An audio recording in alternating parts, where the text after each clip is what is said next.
रामनगरी में राम लला की प्राण प्रतिष्ठा हो रही है। प्राण प्रतिष्ठा का मतलब होता है प्राण यानी कि जीवन शक्ति, और प्रतिष्ठा का मतलब होता है स्थापना, यानी जीवन शक्ति की स्थापना हो रही है।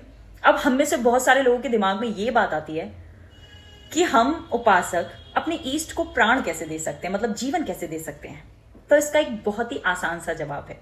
देखिए, आपने हमेशा से सुना होगा बहुत सारे लोगों से कि भक्त की भक्ति ही मूर्ति को भगवान में बदलती है, और ये काफी हद तक सही भी है। कैसे सही है, चलिए समझते हैं। तो देखिए, प्राण प्रतिष्ठा की जो भी पूरी प्रक्रिया है उसमें सबसे पहले शुरू होता है शोभा यात्रा।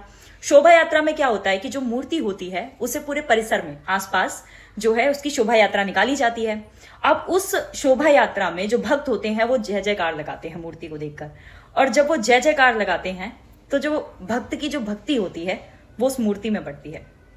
यानी कि इस पूरे प्राण प्रतिष्ठा की जो पहली प्रक्रिया है, पहला चरण जो है, वहां से ये होता है कि भक्ति जो है वो मूर्ति तक पहुंचती है और वो भगवान में बदलना शुरू हो जाती है। तो सरल शब्दों में कहें तो भक्त की भक्ति ही मूर्ति को भगवान बना देती है। ये था शोभा यात्रा पहला चरण।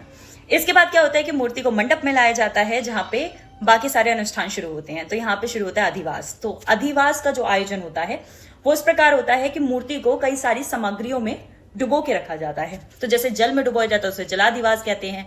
फिर इसके बाद अनाज में तो उसे धन्याधिवास कहते हैं। ऐसा इसलिए किया जाता है कि मूर्ति बनाते समय औजारों की कई चोटें उस पर लगती हैं, तो उन चोटों को इस प्रक्रिया में ठीक किया जाता है। वहीं अगर मूर्ति में कोई दोष होता है या फिर पत्थर की गुणवत्ता अच्छी नहीं है तो इस प्रक्रिया में पता चल जाता है। अधिवास के बाद मूर्ति को स्नान कराया जाता है। संस्कार में 108 सामग्रियों के साथ उनका अभिषेक किया जाता है, जिसमें फूलों का रस और पंचामृत, गन्ने का रस, इनके साथ में स्नान कराया जाता है।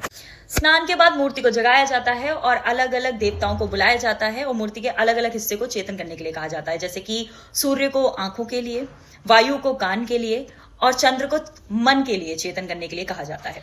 अब आता है सबसे अंतिम चरण और सबसे महत्वपूर्ण चरण, जिसमें देवता की, हमारी ईष्ट की आंखें खुली जाती हैं।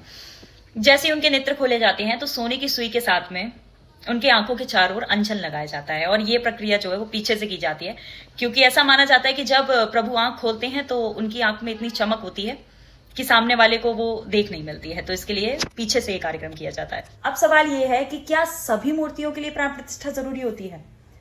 तो जो गंडकी नदी है उसमें पाए जाने वाले शालिग्राम और जो नर्मदा नदी है उसमें पाए जाने वाले शिवलिंग, नर्मदेश्वर, इनके लिए प्राण प्रतिष्ठा की जरूरत नहीं होती। बाकी आदर्श से सभी मूर्तियों के लिए प्राण प्रतिष्ठा की जाती है।